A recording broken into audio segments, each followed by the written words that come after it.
speeches. So to start us off, I'd like to introduce Father Bride.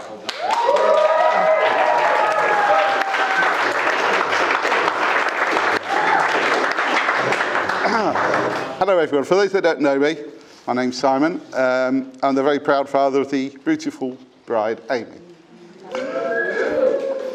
First of all, my wife Sarah and I would like to thank you all for joining us today to celebrate Amy and Nick's wedding. I know that many of you have made a lot of effort to attend today, and many have travelled a long distance to this beautiful part of the country, apart from the sun not coming out. We do truly appreciate this and hope that you enjoy the day. We would also, at this time, like to remember absent family and friends that cannot be here on this special occasion. I'd like to say how lovely the bridesmaids look, Steph, Laura and Jade. They have been friends since, well, let's just say a long time. And together with all of Amy's other friends, not wishing to embarrass them by naming them all, but they know who they are, have always provided support and friendship over many years. So Sarah and I would just like to say a big thank you to you all. We'd also like to thank everyone that has made this day special, including Nick's mum, Jill, for making the cake. Sarah and I have had the privilege of sampling the cake, and it is actually rather nice. Not that particular cake, other samples of it. It's not a bit missing around the back. We'd also like to thank the ushers, family and friends that have helped in various other ways to make this day so memorable. So now, traditionally, I am to give all the embarrassing moments from Amy's early days. But to be honest, I don't really have any, and that's for a number of possible reasons. She was either the perfect child, I'm getting old and can't remember them, or I'm not actually allowed to tell them. But I'll let you decide on that. Although it's a very special honour for me to talk today, I am under specific instructions from Sarah not to embarrass Amy. But I would like to share with you all some insight about Amy growing up into who she is today. Amy, your mum and I still remember bringing you home, not that many years ago, from the hospital in your car seat, setting you down on the carpet in the living room, and probably like most new parents thinking, what do we do now? I'm glad to say we worked it out, and here we are on this special day. As a little girl, Amy was quiet and well-behaved, mostly. And fortunately, to our delight, slept well, often falling asleep in a Wendy house that was in her bedroom or at the top of the stairs, covering herself with her doll's blankets.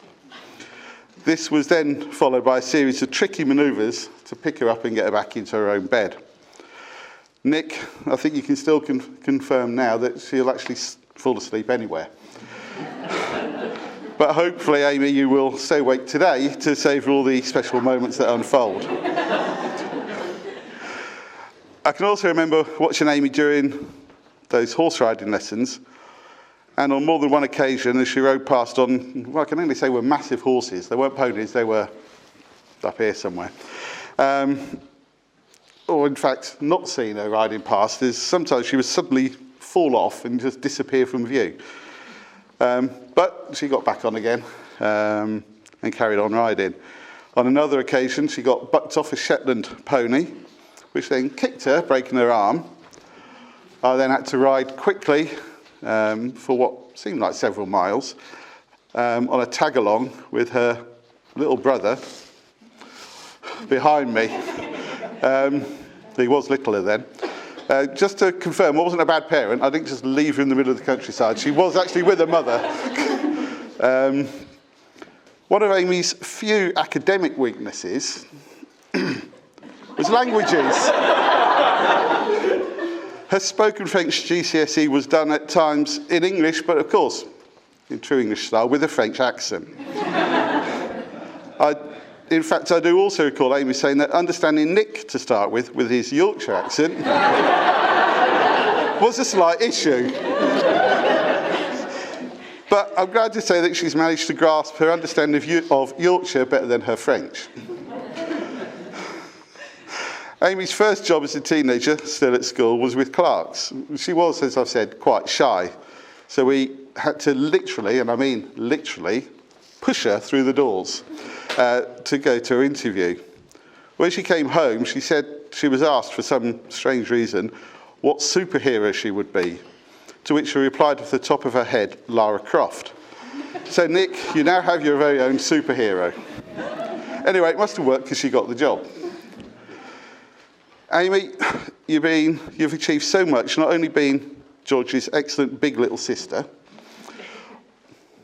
often reading to him when he was a toddler, but you've also worked hard through your life to get your degree in psychology and your postgraduate teaching qualification. And now to be a fully fledged primary teacher for many years now. Nick also works hard and has proven to be very supportive with Amy's career. As many of you here know, the partner of a teacher has to be understanding of the demands of the job.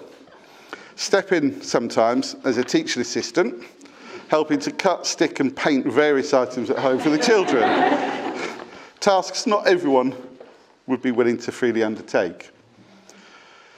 Your mum and I, Amy, are aware of just how, this is nice, how blessed we've been to have you in our lives, and know you are aware of just how much we love you and how proud we are of the lovely young lady you've become. And to watch our little girl blossom into the beautiful, clever, compassionate and extremely loving young lady. It was my privilege to escort you down the aisle today. It was a moment that I will always cherish. Now, as Amy begins married life, Nick, you will be to whom she will turn to for love, support and protection. And I know, as she knows, her mum and I will always be there for the both of you now too. Today we're here to celebrate Amy and Nick. Some of you will know their story, but here's a quick reminder of those of you that don't know how it all began. Amy and Nick were both successful in getting into Lincoln University, but before they got there, their first communication with each other via text message, and it went something like this. I'm not going to do the Yorkshire accent because I've been told not to do it. Right? But you can't say the first word without doing it in a Yorkshire accent. Nick went, "Hey up." Smiley face. Ah, cool. Court 2, apartment 7. Yeah, I'm good, thanks you. XX. Amy, yeah. Good, yeah, fine. You excited? XXX. Nick, good, yeah, I can't wait, smiley face. What you studying? XX. Amy, psychology, you, XXX.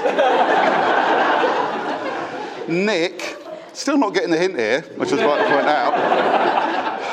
I'm doing business studies. You bought any of the freshers packs yet? Question mark, smiley face, kiss, kiss. Amy, cool, smiley face, yeah.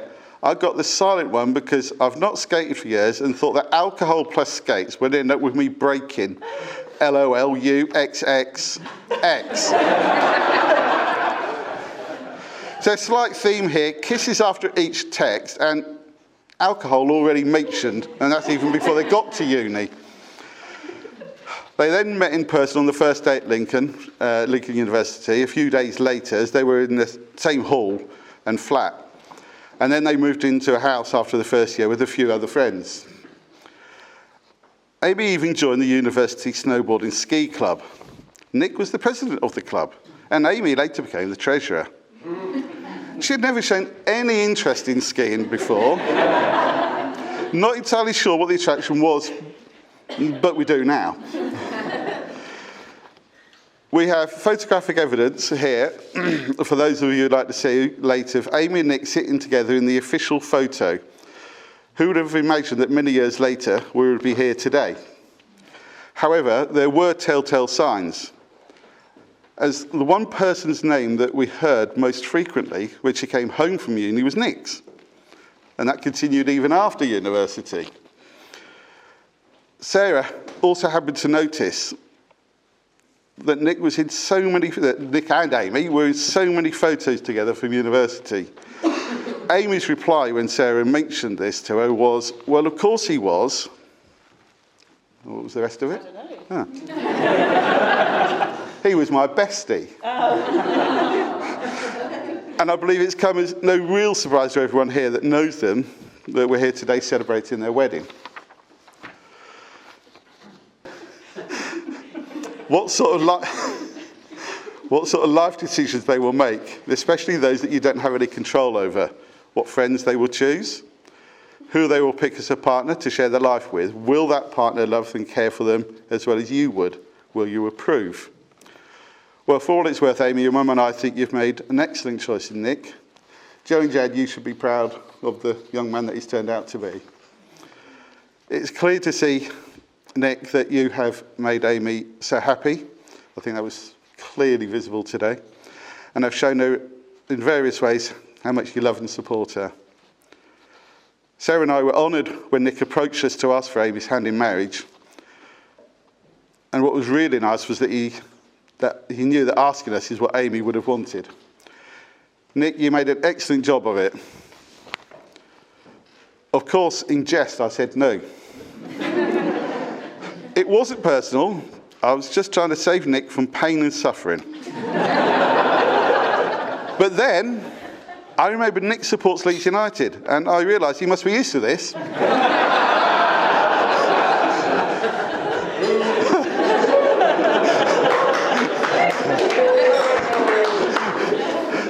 Sorry, Amy, I just had to get one joke in. The secret of the proposal, which Nick informed us was to be on Christmas Day, meant we had to keep it secret from everyone for about 2.5 weeks. Sounds easy, but it really wasn't. Amy couldn't understand, being the well-organised person she is, why we wouldn't give her a specific time to meet up on Christmas Day, as we hadn't agreed timings with Nick beforehand, and apparently around 10ish wasn't a good enough answer. Anyway, it all was forgiven on Christmas morning after Nick had proposed, and Amy said yes. As already mentioned, Amy is really well organised, and we have since discovered Nick is also equally, if not more organised, and loves an Excel spreadsheet. So they are well suited. They've been on many a touring holiday, and every part of the trip is itemised on a spreadsheet, the itinerary of which is kindly shared with us. But we particularly like the humorous comments that are on the sheet. Nick, we enjoy the video masterpieces following each holiday and can't wait for the next very special one. I would also like to say Nick and Amy have survived one of the major hurdles and challenges in any relationship, that of building of IKEA furniture. And as I understand it, they completed the task without any injuries or arguments that we're aware of. A real success story. Today they are embarking on their greatest adventure together, and it gives me much pleasure to be here with them. Nick has made a seamless and happy addition to our lives already, and I'm very pleased to now formally welcome Nick into our family today. I can also say on Amy's behalf that she is really happy to be joining Nick's family also. Amy and Nick, I won't bore you with the lengthy pieces of paternal advice regarding marriage and life together. Just remember, between you, to continue to love, support and listen to each other, agree to disagree sometimes, treasure every moment you have together, celebrate your successes and support each other through life's challenges. I'm on the last piece of paper now. So I believe it's nearly time for me to hand over to Joe, the best man. So all that remains for me to say is, if ladies and gentlemen, if you please be upstanding, as it's my very pleasant duty to propose a toast to the happy couple. Here's to the future, for good health, and all you look forward to. Amy and Nick, keep making wonderful memories together. Please raise your glasses to Amy and Nick, the bride and groom. Bride and groom. That's all right.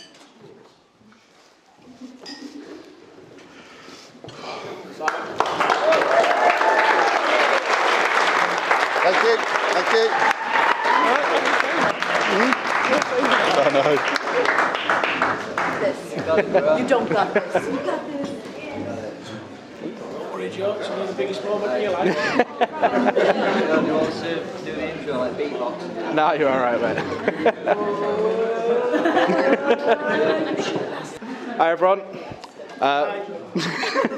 Getting heckled. For those who don't know me, I'm Joe, and I met Nick just over 30 years ago, and we've been like brothers ever since. When I was preparing for this speech, I started by Googling short best man speech, super short best man speech, how short could a best man speech be? So, unsurprisingly, I won't be taking too much of your time. So yeah, when I was growing up, I always wanted to follow Nick around everywhere. I specifically remember one time when Nick wanted to go to one of his mates' places, and I wanted to go with him, but he wanted to go on his own. And Nick being 2 years older than me, I came out with, "You've already had 2 years on your own, don't know what you're complaining about."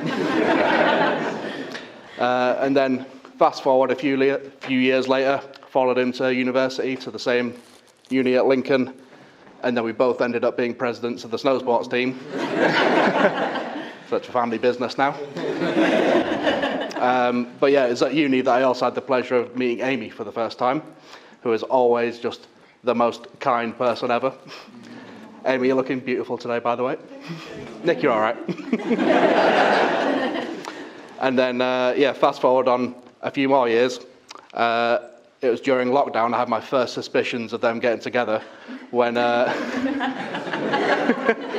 when we'd have the big university snow sports team Zoom reunions that everyone was doing, and they'd always be the last two in the call. And then they'd always be staying up till the early hours in the morning, just always talking on Zoom. One of the few good things to come out of the pandemic. And yeah, Amy, you survived living with Nick at university for 3 years, so you've already dealt with the far worse part of the vows. But yeah, honestly, couldn't be happier that the two of you are getting married and we get to invite Amy to the family. So I'll just end it here. If anyone would like to raise their glasses to the happy couple, to Nick and Amy. Cheers.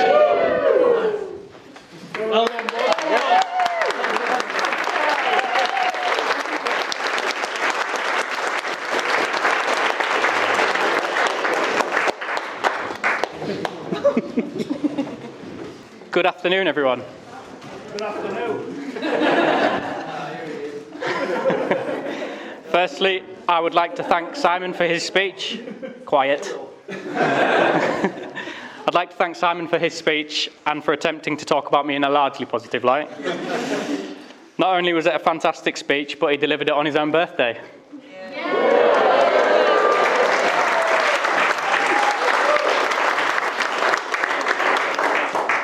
And what better gift for a father on his birthday than to give away his own daughter on her wedding day, even if a little too willingly. I'd also like to thank Joe for his speech. He actually let me off very lightly there. But that's the benefit of picking your brother to be your best man. Mum would have given him hell if he'd stepped out of line. Now, on to the serious business. On behalf of my wife and I,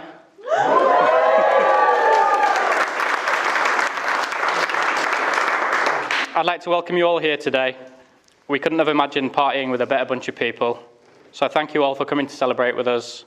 I hope the promise of food, fine wine, and the rare opportunity to witness my attempt at a slow dance will make it all worthwhile.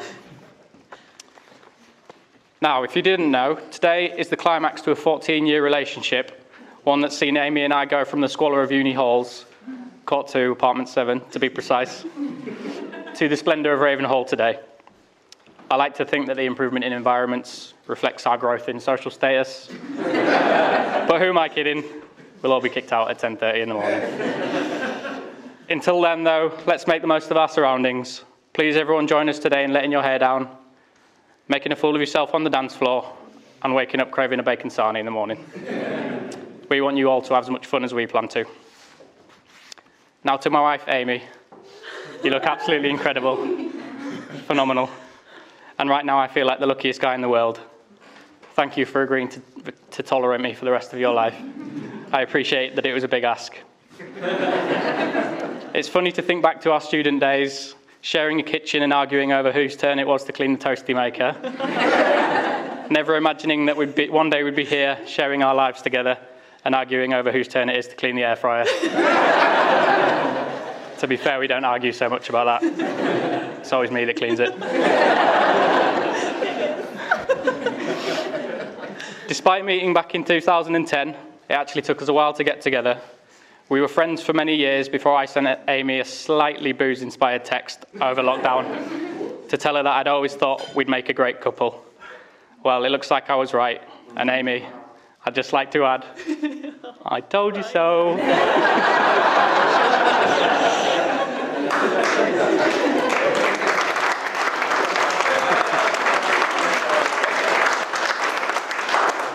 From those early days, I knew Amy was a very special, unique woman.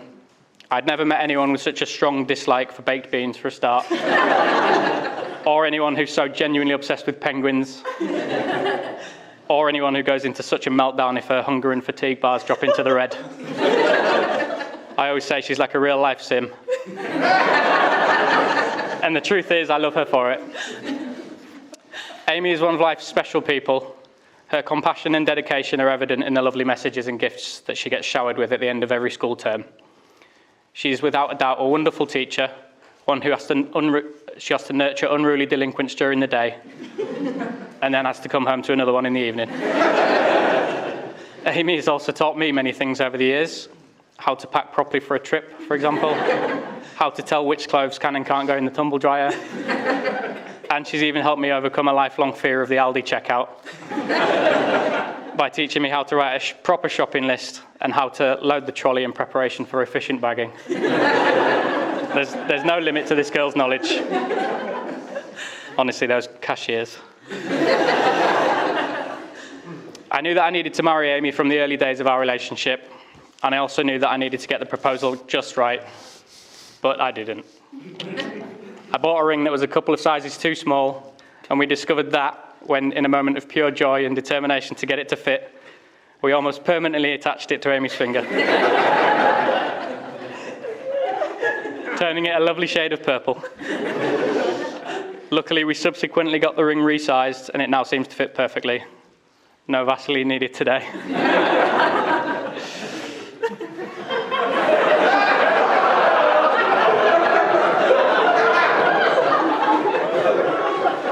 That's why you're sat at the back.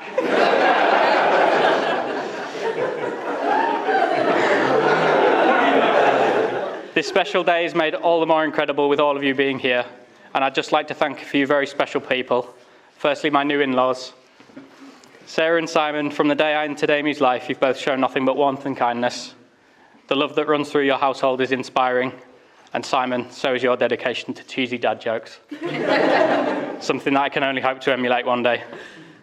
You've been an amazing support to us over the years, and we really do appreciate everything that you've done for us. And I consider it a great privilege to be able to call myself your son-in-law. And to my folks, Dad, you've been everything a lad growing up could wish for in a father. You taught me everything I know about sports, hard work, and the occasional indulgence in some finger-licking good chicken. From cheering me on from the sidelines at Sunday League or sharing a laugh over a pint at the Newlands, you've been there every step of the way. Now, it should be noted that Dad's father was a teacher, his mother was a teacher, his sister was a teacher, and he also married a teacher. So his reaction to finding out that Amy also shared the profession. Oh my God. Close. Not another bloody teacher. I guess he's been traumatised from a lifetime of teacher talk around the dinner table. Sorry, Dad, it's not going to get any better. And Mum, where do I even start? You've been the backbone of our family, and your kindness and attention have shaped me more than you know. I had a great childhood and always knew just how much I was loved. Thank you for being an amazing mum, and also for the amazing job you've done of creating our delicious-looking cake. You're in for a real treat, guys. No pressure, Mum. You gave me a great start in life and raised such an incredible son. He's over there. Seriously, Joe, you've not only been a great brother to me over the years, but also a great friend. It's a friendship that I trust, value, and at many times have relied upon. And I couldn't think of anyone else I'd rather have standing alongside me today. Thank you also for organising an amazing stag do. We all had a wicked time, despite your snoring. And with that, I'd like to propose a toast. Please raise your glasses to family.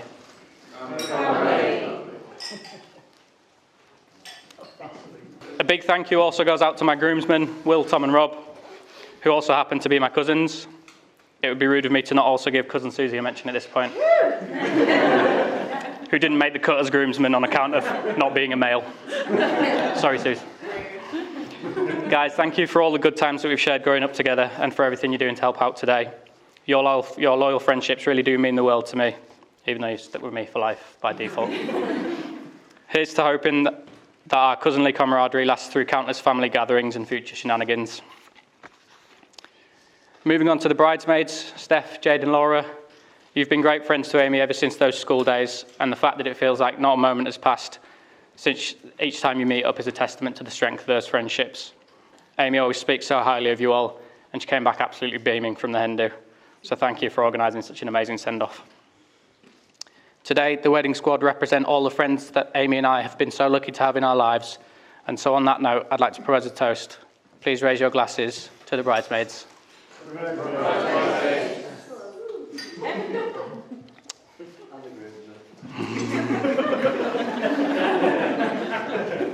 Now, one final thank you has to go to, of course, Amy. Today is the happiest day of my life because I know that the most special person I've ever met is going to be part of it forever. And although I can't compete for your affections when it comes to penguins, I am slightly better at conversation and do have a visible means of income.